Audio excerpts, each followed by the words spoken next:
Kantor Peldi Makassar mulai diserbu warga untuk membeli tiket mudik Lebaran tahun 2023. Sebagian dari mereka bahkan mulai membeli tiket jauh-jauh hari demi menghindari kehabisan tiket kapal laut.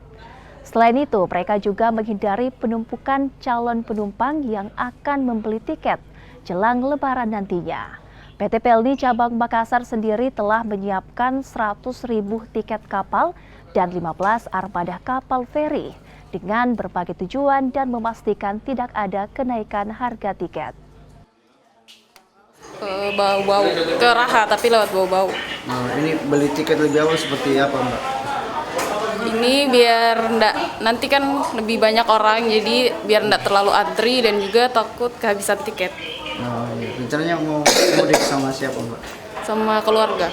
Oh, berarti di sini kuliah, kerja atau seperti apa, Mbak? Di sini kerja, merantau.